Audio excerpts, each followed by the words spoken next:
I saw that. I saw. Just. What's up, guys? Steven here today. And today, what I wanted to talk to you about is the importance of clearly stating your intent when deciding to do something for profit or for personal use. So, what the fuck do I mean by that? Now, this is gonna sound so fucking crazy, right? But just kind of bear with me. So recently, I decided that I kind of wanted to get a new phone. So ordered it on eBay, and then when it came, turned out that I actually got a Verizon only phone, and I'm on AT&T. So now I was left in a predicament. Do I return it, or do I try to flip it? Right now, every single iota of my being, for one reason or the other, was like, just return it. It was like all these weird things started popping out, like the little uh, discretionary ban on eBay that says, "Hey, if you buy something and it doesn't suit you, you gotta return it." Like that popped out to my awareness for one reason or the other. Like all this other shit. Another one was like, "Bro, this is like a test from the universe," and yes, this looks like a cool object, like a cool toy, but this is nothing compared to what's in store for you. This is a test of trust. Show that you can be trusted by returning something that does not suit you, so that way you can receive that which does, right? There were so many things. Another one was like, okay, imagine this is what happens, right? So you decide to flip something, right? You decide to flip something, and so what that means is you're going to sell this gadget, this object, at a higher price. Now, the thing is, there's nothing that justifies that higher valuation. There's nothing that justifies that object being sold at a higher value. Nothing at all. So what does this do? It creates inflation, like an inflationary price. Now, this is just one thing, right, in your sector, your area. But now think of it globally. Now, remember kind of what I was talking about in the um, global economy, stocks, etc. Every time an object is, say there's like there's so many quantities of a particular object available in the market. Every time an object is sold at a value or at a price higher than what it's commonly sold or what its actual value is, it creates an inflation, meaning it's like setting an artificial higher price on that object. If one person does it, you can say that the market will keep going. But if all of a sudden everyone does it, that's when you get shit like bubbles, right? Things that are valued higher than they actually are. And so, because nothing is justifying it, nothing in reality is concretely defending that higher value, it's going to lead to shit like people not only not selling or not only not buying that object, but even losing faith in what that person selling that object has, right? They'll be like, oh, this fucker, like, he's always selling shit at like 10 times the actual value, and in reality, it's not even worth that. So you lose faith, you essentially fuck up the market. And then, like, globally speaking, that object, you're essentially raising the value of it, or you're selling it, you're saying that it's worth a higher value without any proof of it actually meriting so. So, on some level, you're even fucking up the global value of that object on the global market scheme. Like, all this shit was going through my mind as I was thinking of this decision. And it's so weird because you're like, bro, you're just flipping your shit.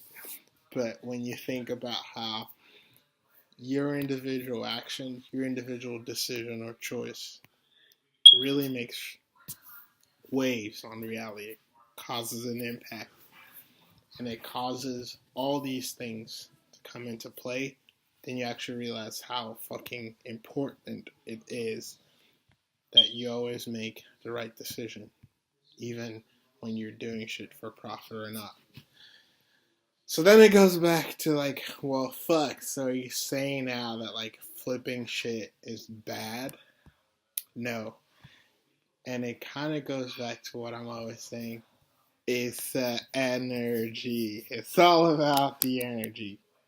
And it kind of made me realize this line that I saw in this movie. It's a movie with Shia LaBeouf and like the guy's like I forgot the actor's name, but he's playing this guy called Gordon Gecko or some shit. It's like stock trader, and like there's a line in there. One of the characters in that movie, they said something about um, you should never fucking double dip, right? And I think I kind of understood what that meant. It's essentially starting out with one intent, one pure intent, and then all of a sudden getting, I guess, led, swayed, losing yourself to a more, I don't want to say selfish or greedy, but more for personal gain intent, right? So start out with one intent and then you start dipping into another intent. And why is this important? Because if you go back to everything I've been saying, your intent, the energy that you operate with, literally shapes the reality that you'll see. Furthermore, it'll literally shape the opportunities and choices that are presented to you, right? If I'm wanting to do something for personal use or for educational use, there's going to be all these possibilities that are going to be made available to me. But then if I'm wanting to do something for profit, for some sort of gain, there's all these other set of possibilities and choices that are going to be made available to me. And each one is vastly different because the energetic nature, the energetic essence of each thing is different. When you do something for a profit, you have a particular energy that you use that is vastly different than when you're doing something for the hell of it, for personal use, etc., etc. So blending it is essentially a no because it's almost like trying to trick your way into getting the best of both worlds when in reality that's something that's always given to you. You don't have to ever trick, manipulate your way into anything because it's freely given. You just gotta ask, right? So to kind of go back, when you're people that are like, they get up early in the morning just to hit up fucking um, what do you call it, garage sales, right? That energy is going to be particularly unique. And it's because of that energy that they're able to find things that are not only but also help, uh, conducive, but also conducive and beneficial to the achievement of that getting money or doing it for a profit goal, right? They're going to find objects that they can find for $1 and sell for 10. Now the funny part is a lot of times you don't realize it, but in them doing that, there's actually a good because most of the time, people that sell those objects at $1 or two, they're selling that object at a lower value than it actually is. Thus, when that person is actually making a profit, they're actually committing good because they're bringing the value, they're bringing the value of that particular object, of that object sold at that particular quantity back up to where it should be. And it's so fucking swaggy the way the universe works that way. Swear to God, 11 out of 10 times when you see something like someone making mad money off garage sale, you'll find that this is true. And so that's why. Another way of saying it is when you want something, the universe arranges the circumstances for it to occur in a way that it's harmonious and beneficial for all, right? Now, when you start double dipping, you can clearly see that it fucks up this providence, this abundance mechanism that's always at play, because it's almost like saying, hey, this is, you originally asked for this, so everything is for this, and now you're doing this. Kind of like stay or be more clear. Stay true to what you originally wanted. So to kind of go back, I was like, fuck, I should probably just return it. Even though it doesn't make sense on paper, even though I could probably make money, something within me, my intuition was telling me that by doing this, I can show trust that not only when I ask for something, it's given. If I'm given something that doesn't suit me, I just simply do the right thing by giving it back so that the person, God, the universe, higher intelligence, nature, whatever you want to call it, can be given the opportunity to help me, can be given the opportunity to help me fulfill or to help me achieve or be happy, to help me experience happiness by giving me something that is more suited to what I want. And I fully 100% believe that that's what's going to happen. Funny enough, as soon as I returned it, all of a sudden there was like, found all these other phones at like about the same price, if not a bit more. And like, they were actually a lot better than what I originally found. Or a lot better than the phone I originally found out to be, right? On top of that, I talked to my mom, and she gave me another option to get a phone that was radically fucking even simpler than what I originally thought I should do, and I would get a phone that was radically better than what I thought I could get. So, it's so fucking funny how that works. But the point of all this is to just remember to make your intent clear and your intentions even clearer, and then stick to that until the end, because it's that energy that makes whatever come forth in a way that's most beneficial to you and to the world.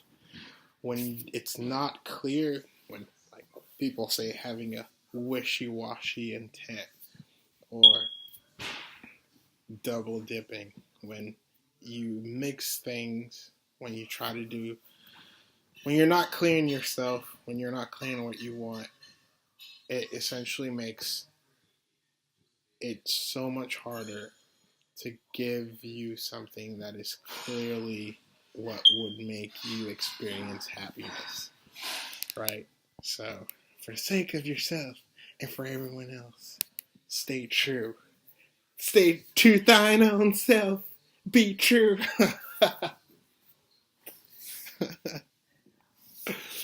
But it's so funny because it just made me think about, I don't know why I fucking weirdly think about shit this way, but I'm like, wow, how so many, like, when, like, Gary and, like, a lot of, like, entrepreneurs, like, business, like, really successful business, Warren Buffett, they talk about how, like, they say that the market is, like, it's always just saying shit, but you have to, like, know your value, and you have to fucking stay true to that, because if you just try to cater to, if you let your value be externally driven, you're always going to be losing, because one day the market is, like Warren Buffett so perfectly, but one day it's going to tell you to sell, The next day it's going to tell you to buy, and you're just going to be its slave.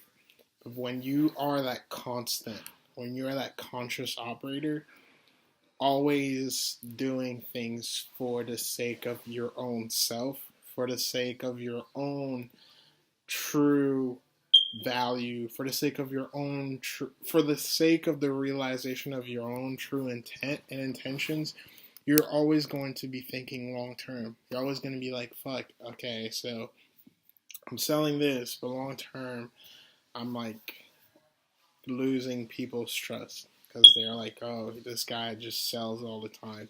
This guy doesn't know how to hold anything. This guy doesn't know how to cultivate value for the long term.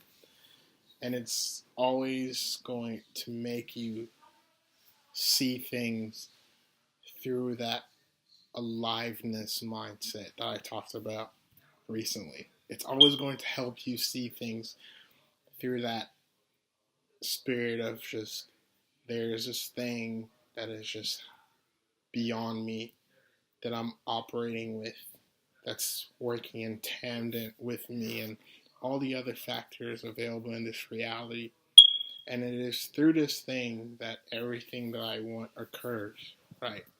Harmoniously or not, when you're short-term driven.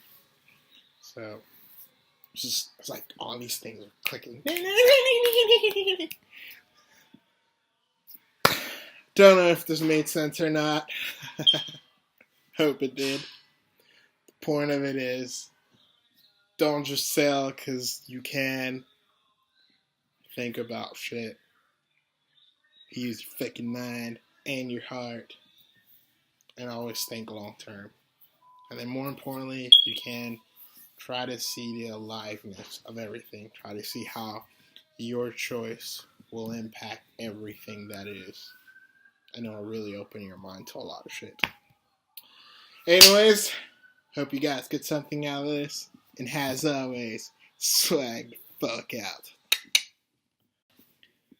Another way of putting it or thinking about it is like, imagine if God or aliens, Star Brothers, were just periodically giving you fucking game-changing gifts. Like fucking her, what is it? The wings of that god that lets him run really fast.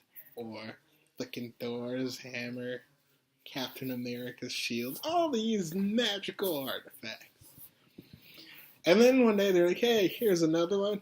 And you're like, I don't particularly need this because I already have something that fulfills this need. But let me sell it. Imagine how fucking offended they would be because they created that thing particularly just for you. And selling it is like breaching that trust. So instead of selling it, just be like, hey, I kind of didn't need this. Maybe you have something that would suit me better for this particular thing. And you give it to them, and they're like, haha, no way, bro, thank you. Actually, I do. Check this out. And what they give you is 10 times better, does 10 times more of what you thought, and it's just overall the shit, right? That's how you think about it. It's almost like that's what I felt. Like, it was like I was just being tested. Like, yeah, this looks appealing. I could do this. But what would I lose long term by doing that? By selling out. That's kind of what I meant.